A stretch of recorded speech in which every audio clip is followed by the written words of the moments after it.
नारी तुम केवल सरदा हो, विश्वास रजत नग पगतल में, पीयूष सरोसी बहा करो जीवन के सुंदर समतल में। हिंदी साहित्य के आदि कवि महाकवि जयशंकर प्रसाद की कविता पंक्तियां कामायनी से ली गई है। आज इन पंक्तियों को सार्थक किया है राजस्थान के चूरू जिले की बिदासर तहसील। बिदासर तहसील भले ही है लेकिन वातावरण ग्रामीण है। वहां पैदा हुई एक बच्ची जिसने पूरे राजस्थान में चूरू जिले का नाम आलोकित किया, आरजेएस। आरजे का मतलब राजस्थान जस्टिस सर्विसेज अर्थात राजस्थान न्यायिक सर्विसेज में सेवा में प्रथम स्थान प्राप्त करके बिदासरी नहीं चूरू की मिट्टी को गौरवान्वित किया। आज हम उस शख्सियत से, उस व्यक्तित्व से, उस बेटी से, उस बालिका से, उस बच्ची से आपको रूबरू करवाएंगे, उससे जानेंगे सफलता के क्या राज है। मेरे साथ अंजलि जानू है जिसने आरजेएस परीक्षा में पूरे राजस्थान में अपना नाम पूरे राजस्थान में किया है। क्या रही संघर्ष की कहानी, कौन है प्रेरणादायी व्यक्ति, हम उनसे बातचीत करेंगे। सर्वप्रथम आपकी सफलता के लिए हमारी चैनल की तरफ से ढेरों शुभकामनाएं, बधाइयां। Thank you. अंजलि, बहुत बड़ा आपने स्थान प्राप्त किया, बहुत बड़ा अचीवमेंट प्राप्त किया है। प्रथम श्रेय किसको देना चाहेंगे? सबसे पहले तो मम्मी पापा को, उन्हीं का हमेशा से सपोर्ट रहा है और मतलब शुरू से ही एजुकेशन को लेके उनका सपोर्ट रहा है। और उसके अलावा बाकी भी परिवार वाले हैं, फैमिली फ्रेंड्स हैं, मेरे अपने फ्रेंड्स हैं, उन सबको। क्या अंजलि जानू पूरी तरह आश्वस्त थी कि राजस्थान के अखबारों में, मीडिया में छा जाएगी प्रथम स्थान प्राप्त करके? क्या प्रथम स्थान के लिए आश्वस्त थे आप? नहीं, ऐसा कुछ नहीं था, मेरा ऐसा कोई प्लान भी नहीं था। मुझे बस अपना पेपर देना था अपनी मेहनत करके और रिजल्ट आपको ये आश्वस्त नहीं थे कि हम मेरा प्रथम स्थान ही आएगा? मैंने इस बारे में सोचा ही नहीं कि मेरा कौन सा स्थान आएगा। मुझे बस अपना मेहनत करके पेपर देना था, रिजल्ट जैसा भी आएगा वो आएगा। भगवान श्री कृष्ण गीता में कहते हैं कर्म करो फल की इच्छा न करो। इस बात से आप कहां तक सहमत हैं? हाँ, मेरे कॉन्टेक्स्ट में ये बात सही थी क्योंकि शुरू से मम्मी पापा ने भी यही बोला था कि हमें बस अपनी मेहनत करनी है, उसके अलावा रिजल्ट पे सबका कंट्रोल नहीं होता। 120 ही बच्चे सेलेक्ट हो सकते हैं, उसका ये मतलब नहीं है कि बाकियों ने मेहनत नहीं की है या वो काबिल नहीं है, तो बस वही था। 120 बच्चे लिए गए हैं अभी आरजेएस में, तो आपका प्रथम स्थान आया। द्वितीय स्थान और प्रथम स्थान में कितने अंक का अंतर है? मेरे ख्याल से 8 नंबर का लगभग। अंजलि जानू बिदासर पढ़ी, ग्रामीण परिवेश में रही है। प्राथमिक शिक्षा कौन सी विद्यालय में हुई? शिवाजी बाल निकेतन बिदासर। शिवाजी बाल निकेतन विद्यालय में हुई। कौन सी कक्षा तक वहां पढ़ाई हुई? 8वीं क्लास तक। फिर अंजलि की शिक्षा कहाँ हुई? उसके बाद मैं नवलगढ़ चली गई थी। वहाँ मेरा ननिहाल है, सीकर के पास खिवासर। तो वहाँ से पोदार स्कूल में 9वीं से 12वीं तक मेरी एजुकेशन वहीं हुई। क्या लगा अंजलि को कि मेरे को बाहर जाना चाहिए? क्या परिस्थितियां थी या भेजा गया आपको शेखावटी की धरा पे यहाँ बिदासर को छोड़ के? क्या लगा? नहीं, वो बस ऐसे ही फैमिली अरेंजमेंट ही था थोड़ा बहुत, उसी वजह से गए थे। और ऐसा कुछ नहीं था कि भाई मैं वहां शेखावटी क्षेत्र में पढ़ा, ऐसा कुछ नहीं? नहीं, ऐसा कुछ नहीं था। अंजलि, न्यायिक सेवा में आप जा रहे हो, एक बात बड़ी सुर्खियों में रहती है, तारीख पे तारीख, तारीख पे तारीख। क्या अंजलि की जब जज बैठेगी, बन के बैठेगी, जब बेंच बैठेगी, क्या इस तारीख पे तारीख जो भारतीय जो क्षेत्र है, भारत देश है हमारा, गरीबी से बहुत नीचे है, क्या इसमें समाधान करोगे? क्या करना चाहोगे? ऐसा नहीं है कि मतलब एक इंसान के करने से हो जाता है, और ऐसा भी नहीं है कि जो लोग अभी कार्यरत हैं वो भी अपनी तरफ से पूरा 100% दे रहे हैं। बस मैं अपना काम ईमानदारी से करूंगी जितना मैं कर सकती हूँ। और ये एक सिस्टमिक इशू है तो उसके सॉल्यूशंस दूसरे हैं, एक इंडिविजुअल के करने से नहीं होगा, पर हमें अपना काम ईमानदारी से। अंजलि क्या मानती है, लड़कियों के लिए शिक्षा समाज में आज भी चुनौती है? 21वीं सदी में देश आजाद हो गया, अभी केंद्र सरकार ने और राज्य सरकार ने अमृत महोत्सव मनाया। क्या बेटियां आज भी सुरक्षित है? क्या बेटियां आज भी खुले आम जा सकती है? क्या लगता है अंजलि को? अंजलि का व्यक्तिगत मत क्या और सार्वजनिक रूप से क्या राय है? हाँ, नहीं, लड़कियों की शिक्षा अभी भी बहुत पिछड़ी हुई है, और जितना महत्व हम शिक्षा को देते हैं और जितना लड़कों की शिक्षा को देते हैं उतना नहीं दिया जाता है। धीरे धीरे बदलाव आ रहा है, बहुत धीरे है लेकिन बदलाव आ रहा है, और अलग अलग तबके से आ रहा है। बाकी हमें सोशल अवेयरनेस की ज़रूरत है कि लड़कियों की एजुकेशन को बढ़ावा दिया जाए। इसमें बहुत सारे फैक्टर्स हैं, जैसे सेफ्टी एक कंसर्न है, उसके अलावा लड़कियों की जल्दी शादी कर देना, उनकी शिक्षा को महत्व नहीं दिया जाता क्योंकि वो शादी होकर दूसरे घर चली जाएंगी। इस तरह के बहुत सारे ख्याल रहते हैं। पीरियड्स जैसी समस्या रहती है जिसके बारे में कभी बात नहीं की जाती है, तो उसकी आपने बहुत बड़ी बात बोली, पीरियड्स, मासिक धर्म। भारतीय संस्कृति में एक बहुत बड़ा बिंदु रहा है मासिक धर्म। महिला जब मासिक धर्म में होती है, रजो धर्म में होती है, साहित्य की भाषा में बोलें, और अभी सरकार ने भी इसके बारे में जागरूकता की है और बड़े बड़े अभिनेताओं ने इसके प्रति जागरूकता की है। क्या कारण है कि आज भी हमारे समाज में इस बात पे खुल के चर्चा नहीं की जाती? क्या लगता है आपको? वही पितृसत्ता की ही बात है कि औरतों के जो भी मसले होते हैं उनको हमेशा पीछे धकेल दिया जाता है, बंद कमरे में डील करने को छोड़ दिया जाता है। तो वही वजह है इसकी भी, जैसे दहेज प्रथा चली आ रही है या और भी बहुत सारी गलत रीति चली आ रही है, उसी तरह ये भी है। और जितनी ज़्यादा खुल के बात हो पाएगी उतना बेहतर है, लड़कियों के लिए भी और समाज के तौर पर हम सब के लिए। अंजलि, एक बात करेंगे हम पीरियड्स की। बहुत बड़ा मुद्दा है हमारे ग्रामीण क्षेत्र में और इस वजह से कई बच्चियों की जान भी चली जाती है। मैं जैसे हमारी भारतीय संस्कृति में मासिक धर्म जब आ जाता है इस तरीके, तो वह घर का खाना नहीं बनाती है। तो उसके दो पहलू है। जैसे हो सकता है भारतीय संस्कृति के लोगों से जब बात करते हैं तो वो कहते हैं कि भाई लड़की मासिक धर्म आया है तो उसकी शरीर से कमजोरी आई है, तो उसको हमारी भारतीय संस्कृति में उसे राहत प्रदान की गई है। आप क्या मानते हो इस बारे में? मुझे नहीं पता इसका ओरिजिन का रीज़न क्या था कि मतलब शुरुआत क्यों हुई, लेकिन आज के टाइम में मुझे नहीं लगता कि राहत प्रदान करने का कोई वो है। अगर राहत प्रदान करनी है तो हमें और ज़्यादा खुल के उनसे बात करनी चाहिए ताकि हम उन्हें वो दे सकें जिसकी उनको ज़रूरत है। किसी को आराम की ज़रूरत है, किसी को दवाई की ज़रूरत है, किसी को घूमने की ज़रूरत है, किसी को हल्की-फुल्की कसरत करनी होती है, तो अलग-अलग पहलू हैं। तो अगर राहत की बात है तो हमें और भी ज़्यादा खुल के बात करने की ज़रूरत है, और ये जो छुआ-छूत जैसा बर्ताव होता है कि हाथ मत लगाओ, रसोई में मत जाओ, उन सब का तो मुझे कोई औचित्य नहीं लगता। अंजलि, न्यायिक सेवा में हमारे क्षेत्र में बात करें या राजस्थान में बात करें तो बहुत कम लोगों की जागरूकता है। लड़कियों की भी कम जागरूकता है, लड़कों की भी कम जागरूकता है। कहाँ लगता है कि इस क्षेत्र में भी लोगों को पढ़ाई करनी चाहिए, विद्यार्थियों को आना चाहिए? क्या लगता है? हाँ, बिल्कुल आना चाहिए, और लड़कियों के मामले में ख़ास तौर पे मैं कहूँगी कम जागरूकता है क्योंकि शुरू से ही जो कोर्ट्स का जो सिस्टम रहा है वो बहुत ज़्यादा फ़ेवरेबल नहीं है। जैसे अभी भी अगर आप जाएँगे तो कोर्ट्स में टॉयलेट्स नहीं अवेलेबल होते हैं। इस तरह की बहुत सारी परेशानी है जो लड़कियों को डील करनी पड़ती है, जिसकी वजह से वो इस तरफ नहीं जाना चाहती हैं, और ना ही घर वाले जो हैं वो उनको प्रोत्साहित करते हैं कि वो इस रास्ते पे जाए क्योंकि एक मुश्किल रास्ता होगा। लेकिन मुझे लगता है कि धीरे-धीरे बदलाव आ रहा है, और जितनी ज़्यादा लड़कियाँ इस फ़ील्ड में होंगी उतना ज़्यादा बदलाव आसानी से आ पाएगा। 12वीं करने के बाद में अंजलि ने क्या किया जिससे एलएलबी न्यायिक सेवा में कानूनी क्षेत्र में गई? क्या पढ़ाई की अंजलि ने? 12th करने के बाद मैंने जोधपुर क्लैट से क्लैट की कोचिंग की थी क्योंकि मुझे क्लैट के थ्रू लॉ करना था, क्योंकि नेशनल लॉ यूनिवर्सिटीज़ अच्छे इंस्टीट्यूट्स होते हैं। तो 2014 में वो होने के बाद मेरा नेशनल लॉ यूनिवर्सिटी जोधपुर में एडमिशन हो गया था, और वहाँ से 2019 में मैंने ग्रेजुएट कौन सी किया। भूमिका में रहे हो आप? कला में रहे हो, विज्ञान में रहे हो, वाणिज्य में रहे हो? मैं साइंस मैथ्स की स्टूडेंट थी, और फिर मैंने बीएससी एलएलबी का इंटीग्रेटेड कोर्स किया था 5 साल का। जब वहां से नेशनल यूनिवर्सिटी से आपकी जब बीएससी एलएलबी पूरी हुई तो उस समय आपका कौन सा स्थान था? वहाँ पे मैं टॉप 10 में थी। कक्षा 10वीं में कितने प्रतिशत अंजलि के? हमारे टाइम पे वो सीजीपीए वाला सिस्टम शुरू हुआ था, मेरा 9.2 सीजीपीए था। सीबीएसई बोर्ड से? हाँ जी। अच्छा, और 12th में? 12th में मेरे 82-83% के आसपास थे। 82% क्या मायना रखता है प्रतियोगिता परीक्षा के लिए? जैसे क्लैट में 12th के परसेंटेज कोई ज़्यादा मायने नहीं रखते, वो 55% जो मिनिमम ही चाहिए होता है, उसके आगे कोई फ़र्क नहीं पड़ता। क्लैट के एग्ज़ाम पे ही सब निर्भर करता है। बाकी परसेंटेज से मुझे नहीं लगता बहुत ज़्यादा फ़र्क पड़ना भी चाहिए, क्योंकि एजुकेशन से फ़र्क पड़ता है। जितना भी आपने सीखा है, नॉलेज कभी वेस्ट नहीं जाता है। तो आप साइंस की भूमिका में रहे हो, क्या कारण था कि आप कानूनी क्षेत्र में गए? या कोई प्रेरणा मिली या स्व प्रेरणा थी कि मुझे तो जज बनना है, मुझे न्यायिक सेवा में जाना? कोई ना कोई प्रेरणा रही होगी, या स्व प्रेरणा इसमें महत्वपूर्ण रही? क्या हाँ, ऐसे कोई बड़ा इंसिडेंट नहीं था जिसकी वजह से ये चुना, लेकिन जब मैं 11th-12th के टाइम पे सोच रही थी मुझे क्या करना है, और क्योंकि भाई इंजीनियरिंग में थे, मेरी कज़न है वो भी इंजीनियरिंग में थी, तो मुझे इंजीनियरिंग नहीं करना था क्योंकि सब यही कर रहे थे। और फिर यही क्लैट के बारे में कहीं से पता चला था, और लॉ क्योंकि हर जगह एप्लीकेबल होता है, न्यूज़ खोलो तो उसमें भी सब जगह लॉ ही मिलता है।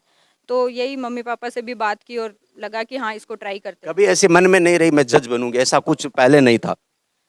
नहीं, जब क्लैट करने का सोचा था तो पापा बोलते थे कि जज ही बनना है। जज ही बनना है। हाँ, मतलब पापा प्रेरणा रहे बेटी के लिए इस मामले में? हाँ, वो एक शुरुआती पॉइंट था, लेकिन कॉलेज जाने के बाद मैंने सारे ऑप्शंस देखे थे, जैसे लिटिगेशन करके, लॉयर के अंडर में इंटर्नशिप करके, या लॉ फर्म में कॉर्पोरेट जॉब करके, वो सब मैंने ट्राई किया था। उसके बाद मुझे लगा कि नहीं, मुझे यही करना इंटरव्यू कहाँ पे हुआ आपका आरजेएस का? है। Jodhpur national judicial academy. Academy में इंटरव्यू में कितने लोग थे, पैनल में कितने आदमी थे? पैनल में 3 जने होते हैं हाई कोर्ट। तो स्थानीय, जैसे आप चूरू से हो तो अपने क्षेत्र से कुछ पूछा, राजस्थान से कुछ पूछे सवाल? राजस्थान से कुछ सवाल पूछे थे, मेरे स्थानीय क्षेत्र से स्पेसिफिकली कुछ राजस्थान से जैसे एक दो सवाल अगर आपको याद हो भी कि जो हाँ, पूछे। राजस्थान से जैसे रूप कंवर का जो सती का आखिरी मामला हुआ था राजस्थान में, उसके बारे में उन्होंने मुझसे पूछा था कि रूप कंवर के बारे में क्या जानते हो। और एक दो राजस्थान के ऐतिहासिक जगहों के बारे में बताओ, ऐसे जनरल क्वेश्चन तो जी। आपने ऐतिहासिक स्थान उस समय क्या बताया? ऐतिहासिक स्थान ये दिलवाड़ा के जैन मंदिर बताए थे मैंने। उसके अलावा जोधपुर का मेहरानगढ़ दुर्ग बताया था। और ये इधर अपना बीकानेर का जो जूनागढ़ का किला है उसके बारे में बताया था। अंजलि, वर्तमान समय में पब्लिक ट्रांसपोर्ट लड़कियों के लिए असुरक्षित है या सुरक्षित है, या बदलाव आने की आवश्यकता है, या अभी भी पुरुषवादी पितृसत्तात्मक समाज की सोच अभी भी विकृत है? नहीं, बदलाव लाने की तो बहुत ज़रूरत है। और सुरक्षित तो बिल्कुल सुरक्षित तो नहीं कह सकते हैं, लेकिन जैसे-जैसे औरतें पब्लिक स्पेस में जा रही हैं उसकी वजह से थोड़ा-थोड़ा बदलाव आ रहा है। मेरी मम्मी रोज़ बस से ट्रैवल करती है, तो वो देखती हैं कि उनके साथ वाले ट्रैवल करने वाले लोग हैं। मैंने भी किया है जब भी मैं कॉलेज से आती-जाती हूँ। लेकिन जैसे रात के 10 बज गए उसके बाद अगर अकेले ट्रैवल करना है तो मुश्किल हो जाता है, तो बदलाव लाने की ज़रूरत तो है। अंजलि, न्यायिक सेवा में हमने बात की तारीख पे तारीख, क्या लगता है कि ऐसा बदलाव होना चाहिए? आपने कहा कि अकेला व्यक्ति कुछ नहीं कर सकता, क्या न्यायिक व्यवस्था में बदलाव की आवश्यकता है? आपका व्यक्तिगत विचार कभी आया होगा कि मैं जज बनूंगी तो मैं ये कुछ अलग करूंगी? नहीं, ऐसा तो नहीं है। जैसा मैंने कहा कि अभी जो लोग कार्यरत है वो भी अपनी तरफ से वो भरपूर बेहतर कोशिश कर रहे कर रहे हैं। और सिस्टमिक चेंजेस की बात है, इसके बारे में अभी बहुत चर्चा भी हो रही है। हमारे माननीय चीफ जस्टिस ने भी इसके बारे में बोला है, लॉ मिनिस्टर ने भी बोला है। तो सिस्टमिक चेंजेस हैं, जैसे ये लोक अदालत और इस तरह की जो कवायदें शुरू की जा रही हैं वो सब हैं। और मुझे लगता है लॉ स्टूडेंट्स को बहुत ज़्यादा इन्वॉल्व करना चाहिए ताकि लॉ के बारे में लोगों को पता चले। अभी लोग जागरूक ही नहीं है कि क्या कानून होता है और क्या कानूनी प्रक्रिया होती है। भारतीय संविधान कठोर भी है, कोमल भी है, उसमें बदलाव भी समय समय पर किया जाता है। तो आपको क्या लगता है कि ऐसा कौन सा कानून वर्तमान समय में जिसमें बदलाव की आवश्यकता है? बदलाव की आवश्यकता है। ऐसा कानून आपको प्रथम दृष्टि, आप समाज में रहते हो, गलियों में जाते हो, घूमते हो, दहेज के मामले देखते हो, रेप के मामले देखते हो, दुष्कर्म के मामले देखते हो, छुआछूत के मामले देखते हो, क्या लगता है कि आपको इसमें थोड़े बदलाव की आवश्यकता है? प्रशासन में बदलाव की आवश्यकता है, न्यायिक व्यवस्था में बदलाव की आवश्यकता है? क्या लगता है विचार? ये कोई जरूरी नहीं आगे हो या नहीं कर पाए, मन में आपका विचार तो आया ना कभी? हाँ, मैं एक कानून के बारे में तो नहीं कहूँगी, लेकिन मुझे लगता है कि जो वही जैसे महिलाओं को लेके समाज का जो रवैया है, तो वो हर सिस्टम में भी है। वो जुडिशरी के लेवल पे भी है, वो पुलिस के लेवल पे भी है। जैसे अगर एफआईआर भी जाके करवानी है, तो वो अपने आप में एक मुश्किल प्रोसेस होता है। तो वो जो एक अवेयरनेस की ज़रूरत है पूरे सिस्टम में, वो मुझे लगता है बहुत ज़रूरी है। और दूसरा जो धीरे-धीरे मतलब कुछ भी होता है तो मौत की सज़ा दे दो, ये जो है इसका भी मुझे लगता है कि बहुत ज़्यादा औचित्य नहीं बनता, क्योंकि कानून की पालना करवाना ज़्यादा ज़रूरी है। कितना कठोर दंड देते हैं वो इतना मायने नहीं रखता, बदले में इसके कि दंड देना ज़रूरी है। मतलब कठोर दंड देने की आवश्यकता नहीं है, बल्कि दंड देने की दंड देने की आवश्यकता। अंजलि, व्यक्तिगत रूप से क्या शौक आपके रहे हैं, खाने में, पीने में, खेलने में? मैं टेबल टेनिस खेलती हूँ बचपन से, क्योंकि पापा खिलाते थे और मेरे दोनों भाई भी खेलते हैं। तो वो है। उसके अलावा मुझे पढ़ना बहुत पसंद है, मैं बहुत सारी किताबें पढ़ती रहती हूँ। खाने में मेरी ज़्यादा कोई चॉइसेस नहीं है, मुझे सिंपल खाना ही पसंद है। हाँ। जैसे आज के समय में फास्ट फूड है, उसके बारे में क्या कहना चाहेंगे, क्या संदेश देना चाहेंगे? नहीं, वो तो अपनी-अपनी चॉइस है, जिसको सूट करता है वो बिल्कुल खाए। मुझे बहुत ज़्यादा पसंद नहीं है, मैं खा लेती हूँ लेकिन मुझे बहुत बहुत ज़्यादा ज़्यादा पसंद पसंद नहीं नहीं है। है। हाँ। अंजलि, एक सवाल मेरा ये और है कि आपकी माँ शिक्षक है, पिताजी लाइब्रेरियन है, कैसे कम्युनिकेशन किया आपने, कैसे उनके बीच में कि मैं आरजेएस बनूंगी, और उनको कैसे मनाया, या उन्होंने आपको प्रेरित किया? उन्होंने ही मुझे प्रेरित किया था, मनाने की तो कोई ज़रूरत नहीं जरूरत थी। नहीं थी, नहीं, नहीं। मतलब बाहर जाने की जब बात आई तो घर वाले तैयार हो गए, किसी प्रकार की कोई दिक्कत नहीं आई? नहीं, नहीं, बिल्कुल नहीं। इन्होंने ही कहा था कि अगर करना है तो किसी अच्छे इंस्टीट्यूट से पढ़ाई करो, क्योंकि पढ़ाई करना ज़्यादा ज़रूरी है। आप हम उस जैसे कई विद्यार्थियों से बात करते हैं तो एक सबसे बड़ी सवाल आता है कि बेटियां है बाहर कैसे भेजे, तो मैं उनको कहता हूं कि बेटियों को ससुराल भेजोगे तो 100 किलोमीटर 500 किलोमीटर भी भेजोगे, तो इस समय भेज देना चाहिए पढ़ाई के लिए, तो क्या कहना चाहेंगे इस बारे में? हाँ, नहीं, बिल्कुल भेजना चाहिए। मेरे घरवालों ने मुझे भेजा तो आज मैं ये कर पाई हूँ जो कर पाई हूँ। और बहुत सारे लोग नहीं भेजते हैं, जो कि गलत है, क्योंकि अगर हम डर से अंदर बाहर निकलेंगे नहीं तो वो डर कभी खत्म ही नहीं होगा। क्यों, बेटियों का भी जन्म एक बार होता है, बेटों का भी एक बार होता है, तो उनको समान मौका दिया जाना चाहिए। अंजलि, एक सवाल मेरा आपसे ये है कि भारतीय न्यायिक व्यवस्था अपना बराबर काम कर रही है, आप कह रहे हैं हर व्यक्ति अपना योगदान दे रहा है, हमें आम व्यक्ति को क्या योगदान देना चाहिए जिससे न्यायिक व्यवस्था भी सही बनी रहे, इस देश के विकास में हम अपना योगदान दे सकें? मुझे लगता है कि जितने ज़्यादा लोग न्याय के बारे में जागरूक होंगे कि किस तरह के कानून हैं, उसका सिस्टम कैसे चलता है, एक दूसरे की सहायता करेंगे, वो सबसे बड़ा योगदान हो सकता है नागरिकों के लेवल पर। अंजलि, कक्षा 12 में कोई स्थान आया? मैं स्कूल में टॉपर थी। स्कूल में प्रथम स्थान पे थे? हाँ जी, हाँ जी। और 10वीं कक्षा में? 10वीं में मुझे याद नहीं है, शायद फर्स्ट या सेकंड ही 10वीं रैंक में पे याद है। नहीं है। अंजलि, वाहन चलाने का शौक है? नहीं, मुझे ड्राइविंग नहीं आती। ड्राइविंग नहीं आती? नहीं। जब अंजलि जाएगी गाड़ी लेके जज बन के, तो उस समय गाड़ी ड्राइवर चलाएगा, अंजलि खुद चलाएगी? मुझे ड्राइविंग नहीं आती है। मैं कोशिश करूँगी कि मैं सीख जाऊँ, लेकिन मुझे ड्राइविंग बहुत ज़्यादा पसंद नहीं है, तो पता नहीं, देखते हैं। क्या आगे भी इरादा है हाई कोर्ट और सुप्रीम कोर्ट के जज बनने का? क्या ऐसा सपना है? जैसे आपने कहा कि मेरा ये सपना नहीं था कि मैं टॉप आ जाऊंगी, मैंने पढ़ाई की, सफलता मिल गई, क्या ऐसा विचार है कि मैं भी हाई कोर्ट या सुप्रीम कोर्ट की जज बनूं? नहीं, नहीं, ऐसा कुछ नहीं है। मैं इतना दूर का नहीं सोचती हूँ। अभी जो काम मिलेगा बस वो करना है, उसके आगे देखेंगे क्या होता है। बिल्कुल, ये हमारे साथ अंजलि जानू थी, बिदासर तहसील जिला चूरू, और आरजेएस परीक्षा में प्रथम स्थान प्राप्त किया और बेबाकी से अपनी राय रखी, और टेनिस खेलने का शौक है। और हम इनके पिताजी से भी बात करेंगे, माताजी से बात करेंगे। पुनः मेरी तरफ से और हमारी टीम की तरफ से पुनः पुनः बधाई, शुभकामनाएं। Thank you so much. हमारे साथ में माताजी है जो तैयार हो चुके हैं जाने के लिए, हम उनसे भी बातचीत करेंगे। शिक्षक है और teachers are builders of nation, teachers are pillars of nation. अध्यापक राष्ट्र के स्तंभ होते हैं, और जब अध्यापक की संतान, अध्यापक के बच्चे जब सफलता को प्राप्त करते हैं तो निश्चित रूप से समाज में प्रेरणा ज्यादा मिलती है। हम बातचीत करना चाहेंगे। शुभ नाम क्या आपका? सुधा जानू। सुधा जी, आपने तो सुधा तैयार कर दिया, अमृत तैयार कर दिया, मतलब कितनी खुशी है आज? बहुत ज्यादा। बहुत ज्यादा खुशी है। हाँ। किन शब्दों में धन्यवाद देना चाहोगे बेटी को? बस मेरे पास शब्द नहीं है धन्यवाद देने के लिए, पर बहुत अच्छा अचीवमेंट किया है इसने, इसकी मेहनत सफल हो गई, यही खुशी की बात है मेरे लिए तो। माँ का बहुत बड़ा योगदान होता है बेटी के जीवन में। कहा जाता है कि बेटे के जीवन में पिता का योगदान होता है, तो बेटी के जीवन में माता का योगदान होता है। किस प्रकार की प्रेरणा बच्ची के लिए रही? और समाज में आप शिक्षक हो और जाते रहते हो, बसों में आना जाना करते हो, माहौल देखते हो, तो कुछ मन में कचोटपन नहीं आया कि कैसे बच्ची को बाहर भेजूं? नहीं, मुझे मेरी बेटी पे पूरा भरोसा था और ये अच्छा कर सकती है, इस पे मुझे भरोसा था, इसलिए मुझे ऐसी कोई दिक्कत नहीं आई। बिल्कुल, मेरी बेटी पर अपना भरोसा था। यकीन, भरोसा और विश्वास, ये बहुत बड़ी दुनिया की ताकत है, मैं अक्सर कहता रहता हूं। और अपनी संतान पर अगर भरोसा हो तो निश्चित रूप से संतान आगे बढ़े। अभी कहाँ पोस्टेड हो आप? मैं रेडी। रेडियो। रोज आना जाना करते हो? हाँ जी। बस में? बस में। गाड़ी नहीं ली? नहीं। गाड़ी नहीं ली। बहुत बड़ा काम कर रहे हैं, पर्यावरण बचाने का काम कर रहे हैं, कि एक बस में अगर 50 व्यक्ति यात्रा करते हैं तो धुआं उतना ही निकलेगा। एक व्यक्ति एक गाड़ी में यात्रा करता है, धुआं उतना ही निकलेगा। पर्यावरण बचाने का भी काम कर रहे हैं। सुधा जी को बहुत बहुत धन्यवाद। और इनको किन शब्दों में हम बधाई दें, हमारे पास शब्द नहीं है। बिदासर की मिट्टी का, चूरू की मिट्टी का, राजस्थान में नाम आलोकित किया है। पुनः पुनः बधाई। Thank you sir. हमारे साथ सुरेश जी जानू हमारे साथ है। और सुरेश जी, पहचान की आवश्यकता नहीं है, नाम की आवश्यकता नहीं है।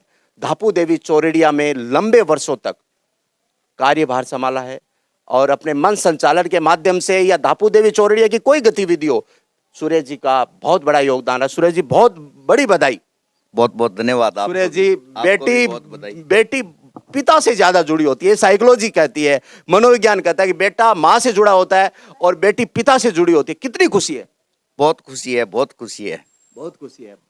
सुरेश जी, किस तरह समाज में लोगों की सुननी पड़ती है बेटियों के लिए? आप तो शिक्षक भी हो, समाज में रहे हो, गाँव से भी जुड़ी हो, क्या कहना चाहेंगे? मैं बेसिकली मूल रूप से जब पोस्टेड हुआ था तब से ही बालिका स्कूल में हूँ, और लड़कियों के प्रति जो सॉफ्ट कॉर्नर है वो मेरा ज़्यादा रहता है, और उनको मैं बहुत करीब से जानता हूँ कि लड़कियों की रुचि क्या होती है, हॉबी क्या होती हैं, और उनके प्लस पॉइंट माइनस पॉइंट क्या होते हैं।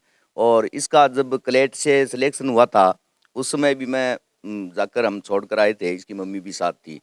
तो जो जोधपुर लाई यूनिवर्सिटी है उसका वातावरण मैंने देखा था, उनके प्रोफेसर हैं वो नाम प्रोफेसर मेसी, तो वो बहुत उनसे मेरी बात भी हुई थी इसको छोड़ने के लिए। मैंने ये शंका भी जाहिर की थी कि सर मेरी बेटी है, ये इसको थोड़ा मतलब जो पढ़ाई है उसमें इसकी कोई प्रॉब्लम नहीं लग रही है मेरे को कि भाई इसको कोई दिक्कत आएगी, लेकिन इसके रहने में या मतलब जो वातावरण है उससे किसी भी प्रकार की इसको परेशानी होगी तो हमें ज़्यादा परेशानी होगी।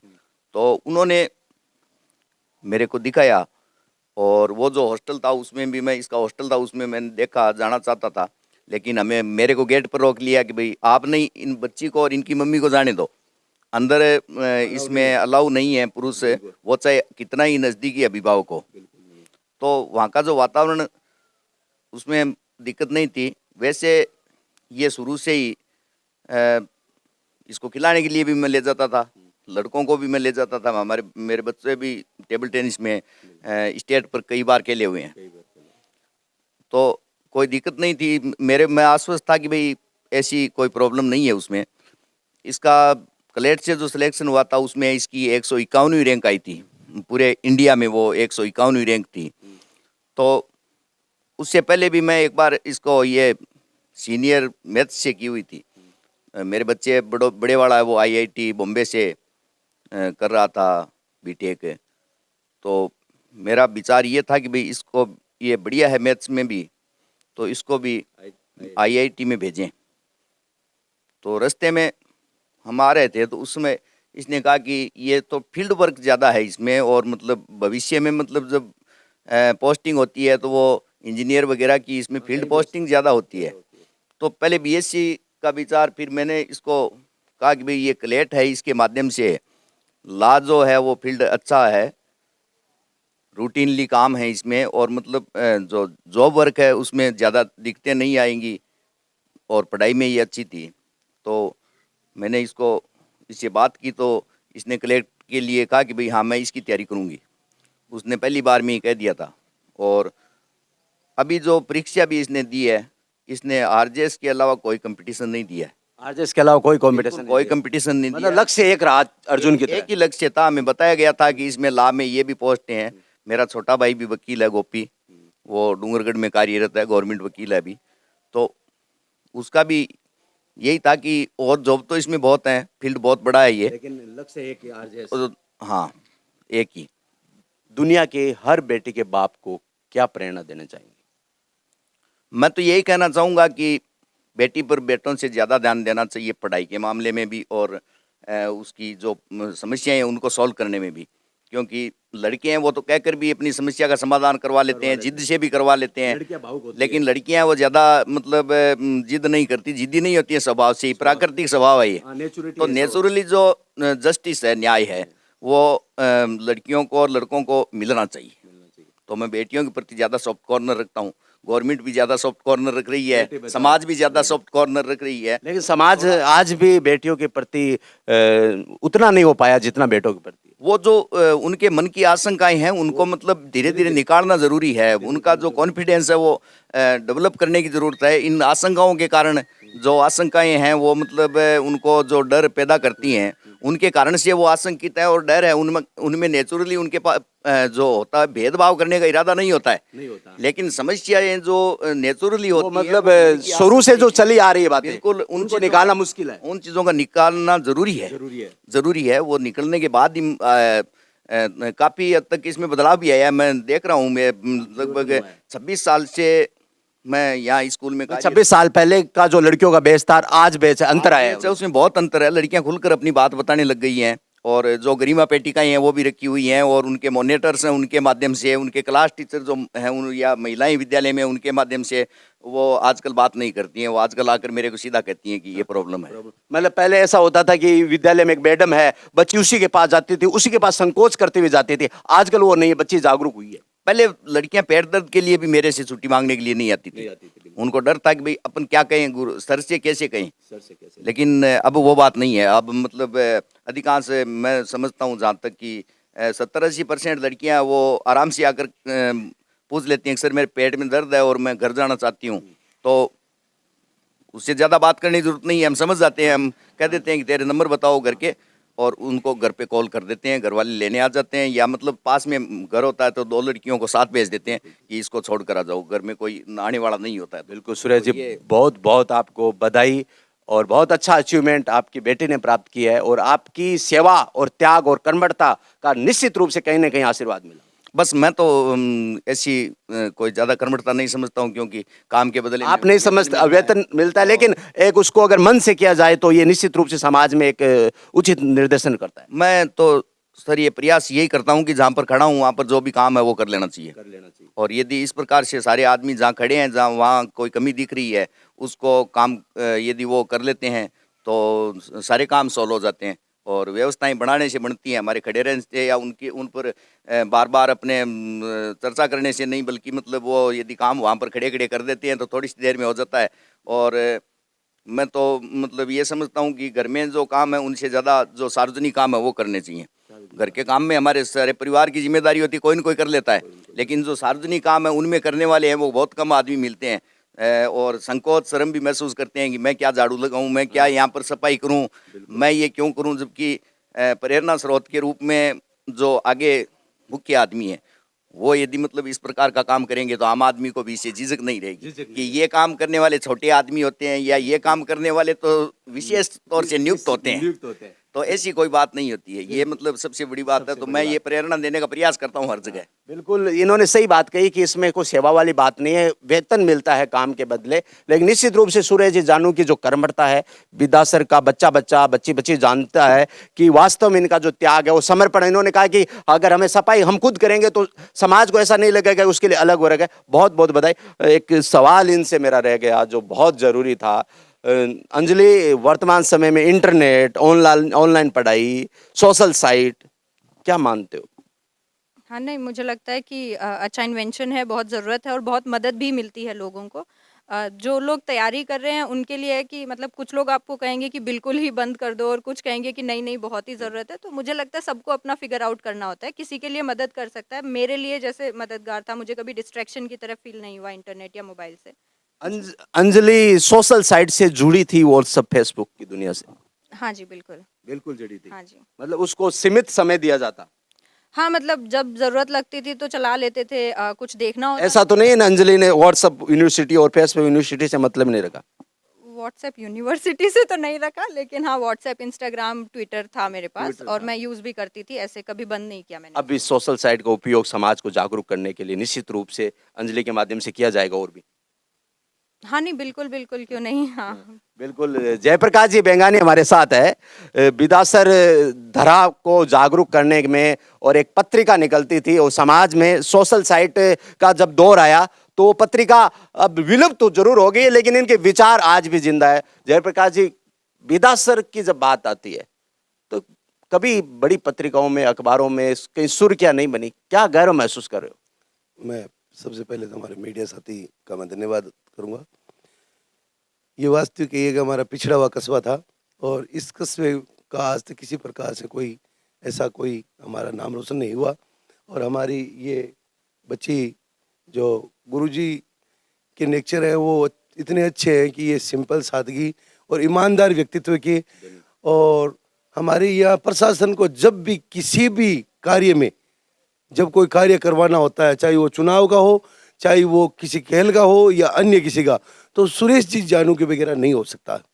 इनसे ही संपादन करवाया जाता है, चाहे वो 15 अगस्त हो, चाहे वो अपने ये मतलब 26 जनवरी हो, उनका भी इनसे ही सहयोग लिया जाता है।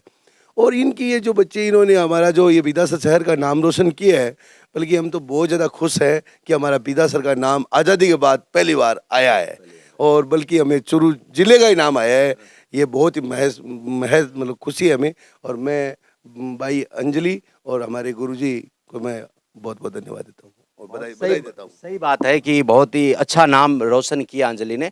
फैक्ट तंत्र टीम आपसे अपील करती है, बेटियों को पढ़ाइए और संकीर्ण मानसिकतावादी नैरो माइंड से हम दूर रहें। निश्चित रूप से समाज में भी जिस प्रकार सुरेश जी ने कहा कि जो परंपरा चली आ रही है, आशंका है, भय है, निश्चित रूप से होनी चाहिए, लेकिन अगर हम विश्वास विश्वास विश्वास स्वयं पर विश्वास, ईश्वर पर विश्वास और कर्म पर विश्वास रखेंगे विवेकानंद जी के अनुसार, तो निश्चित रूप से समाज में बदलाव आएगा। मैं पुनः अंजलि को और अंजलि के पूरे परिवार को, जिन्होंने इस बड़े मुकाम को हासिल किया, और जो भी प्रेरणा स्रोत रहे हैं, जो भी शिक्षक प्रेरणा स्रोत रहे हैं, उनको धन्यवाद। और उम्मीद करता हूं, जज बनी है तो उम्मीद भी रहेगी कि भारतीय न्याय व्यवस्था में वह चेहरा आए उभर कर जो आज तक नहीं आया, और एक ईमानदारी की मिसाल जिस प्रकार सुरेश जी ने दी है, तो निश्चित रूप से, और वैसे मेरा व्यक्तिगत मत है कि महिलाएं पद पे ईमानदार ज्यादा होती है। हालांकि आजकल अखबार की जब सुर्खियां पढ़ता हूं तो महिलाओं का भी नाम आता है, लेकिन मुझे पूर्ण विश्वास है और ये शुभकामना, ये बधाई देता हूं और ऐसी उम्मीद करता हूं कि वास्तव में अंजलि, जो आज अंजलि है, वैसी अंजलि भविष्य में रहेगी। मैं फैक्ट तंत्र टीम के साथ जुगल प्रजापति, बिदासर की धरती से, चूरू, राजस्थान। जय हिंद, जय पर्यावरण।